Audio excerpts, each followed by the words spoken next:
It's commie on commie action. Bernie Sanders' campaign manager is denying Liz Warren's claim that Bernie said a woman couldn't win the presidency. Then he blamed Trump. This is a story that was obviously put out by unnamed folks. He was invited, Bernie was invited to Senator Warren's house. She told him she was running for president. For anybody to say that a woman can't win, it doesn't make sense. Hillary Clinton won 3 million more votes than Donald Trump did in the last election. So there's some wires crossed here, but clearly Bernie Sanders did not say that a woman could not win. There was a discussion about Trump, misogyny, sexism in politics, and the difficulty of running in the era of Trump for women, the special challenges that women face in the era of Trump. But, those conversations can sometimes get misconstrued. Misconstrued. Ah, yes, the 3 steps of identity politics, the hokey pokey of the left. First, screw qualifications, focus on skin color or gender for that protective bubble of grievance. Second, always use the worst interpretation of a person's intent. If someone says they don't eat brown M&Ms, they must be racist. So misconstrue and deny good faith. Without both, you have no bigotry. Third, find common ground by blaming Trump, because he's evil, despite doing more for minorities than the clowns running against him. If not, find any white guy like Sanders. It's hard not to love this, to watch the crocodile that is identity politics eat the party that fed it for years, relegating candidates to warring collections of traits and grievances. Each now vies for the most oppressed. But since they already smeared half the country, the only people left to destroy are themselves. So it's not a fight between left and right, but libs who now see there's no escape from their mindless, angry peers. Look at Cory Booker, Stanford grad, Rhodes Scholar, Yale Law, pro-school choice in a city where Democrats demolished public education. But even in his exit, he made it about identity. They didn't lose Cory Booker, no, they lost a black guy. At some point, the Dems must realize that America is about unity, not difference. Trump got that, and the only way to beat him is for his opponents to do the same thing, which means 4 more years of Trump. All right, Juan, let's do a little quiz. On Wait a second. All right, 4 more years of Trump? Yes. Can I leave now? Don't move to New Zealand. We love you. All right, if this is a he said, she said, or a they said. Let's say that they said, just so the activists won't get mad. Who is more trustworthy? Bernie Sanders or Liz, who lied about being Cherokee, tried to cover up with a DNA test, which claims she was fired over being pregnant, lied about helping companies escape liabilities. Sanders is not a liar. She lied. She cannot be the nominee, because how could she play the character role with Trump? Like, go after his character. She is a scheming, lying liar. Gee, Mr. Trump. I didn't know what. No, I was Mr. Sanders. Oh, that's it. Oh, well, yeah. She's lying. Oh, well, she's lying. It's not nice to bring it up, but Bernie's had some claims of how women were treated inside his own campaign. Really? That he's got to answer for. So I don't know. But I do think that when you look at these two, I would say that you could see both sides being absolutely true. That he was saying to her, Trump's a bully, a sexist, and it's going to be hard for a woman to beat him. And look at what happened with Hillary last time. Or you could have her saying, well, what I'm hearing you tell me, Mr. Sanders, is that a woman can't beat Donald Trump. But if that's the case, and by the way, that's a huge conversation right now. You don't have, there'll be 2 women on the debate stage tonight, right? Yeah. Warren and Klobuchar. Yeah. Right? And much more qualified. Klobuchar? Yeah, than Liz Warren, without a question. But I think that when you stop and think about it, the conversation goes, well, who can beat Donald Trump if you're a Democrat? Would you trust a gay man? Would you trust Pete Buttigieg? Would you trust a black person, Cory Booker?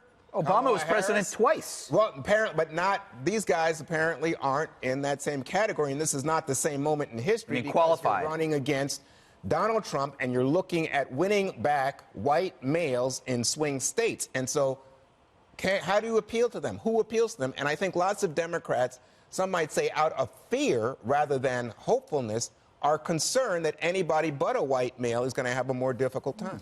I can't believe I'm agreeing with everything Juan just said. I think she had to announce, and then out of respect for Sanders, they have to have a meeting, and she has to say, hey, Bernie, I'm running, because he won millions of votes last time. He's kind of the socialist heir apparent. It's the right thing to do. And he maybe was a little offended. She's in his lane a little bit. Maybe this was his turn, and they start talking, as Juan said, X's and O's. didn't have a great success running Hillary against Trump last time. Trump may match up better against a woman for a certain reason. We don't know what it is, talking, shop, talking politics, and she may be interpreted that as a sexist comment. I doubt it. Bernie... She's a liar. As you also agree with Juan, I have to agree yesterday, this helps Biden because the two people that are dividing the left-wing vote are fighting each other now. But Bernie has to extricate himself from this smoothly because if he does get the nomination, he's going to need these Warren votes. But at the same time, Liz Warren, I don't know how she gets on the ticket, but if she does get on the ticket, she can't tee off Bernie bros because Bernie bros, I think like 10% of them last time voted for Trump. So she can't antagonize his voters too much and call him a sexist because if she ever gets that nomination, she's going to need Bernie's people. You know what, though? The other thing that bugs me about this whole thing, Dana, is it was in a private meeting, and that makes her not just a liar, but a fink. Yeah. She's a lying fink. Yeah.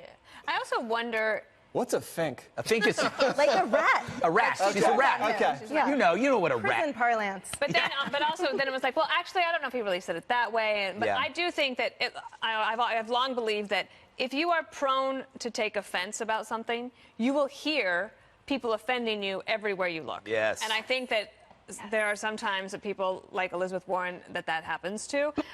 Also, I think nobody saw it, but on Sunday, Rahm Emanuel, the former chief of staff to President Obama, former mayor of Chicago, like every 3 months, he writes an op-ed begging the Democratic Party to abandon identity politics. Yes. But no one's listening to that anymore at all. And I saw today that another Obama administration alum said that he thinks because of what Warren did with this leak of this private conversation that the Native American ancestry is now fair game for Bernie. There you go. Because you know what? If she's saying these things... He wouldn't go after Hillary's emails. I don't think he's going after Warren's heritage. No, There's a lot of 100%. character problems with True. Liz Warren, and I think we see she can't be trusted, and she's a liar.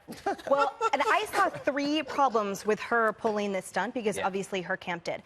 Number 1, it was too inflammatory because the reality of that situation is probably actually how you described, which is a reality X's and O's conversation where maybe he said something to the effect of, look, I'm not sure if this will, you're spitballing, you're discussing. And she turns around and A, rats him out and is obvious with it. So we see her as desperate. And B, it's quite plausible him denying it, being like, I didn't say a woman couldn't win. Like, that's not, me. Tulsi even, did you guys see, came out today and she said, I had that same candid conversation with Bernie and he showed me the greatest respect and encouragement that he's known for. So I think he and his camp is again, that plausible deniability. He's not that kind of guy that would say, oh, hell no, one woman couldn't win. Like, of course he's not going to. And then I think the third thing, there was a person in Iowa actually that was quoted that I think summed up this. She's just a random voter. But that the issue with Bernie supporters is that they get the sense that it's Bernie or no one. Right. But with Elizabeth Warren, that there's a broader coalition, that they believe that bigger coalition might have the possibility and the propensity to actually galvanize more people, and then that will get them eventually that win. So that's the other side of that coin. I think the Bernie Sanders campaign has a lot better organization, better people. You saw Jeff Weaver there on camera giving a response. You don't see any of the Warren people out. Yeah. One last thought on this is that there's so much hurt left over from the Clinton campaign in 2016, and a lot of it's still directed at Bernie. Yeah. And so not only do the Obama people not feel comfortable with Bernie, neither do the Clinton people, and I think you're starting to see that come out now. But Bernie got the short end of the stick, too, though, right? With the debates. So he has a reason to be upset. Anyway, I'm tired of this topic. Why are you staring at me, America? With the superdelegates. What? With the superdelegates. They're not that super. Super duper.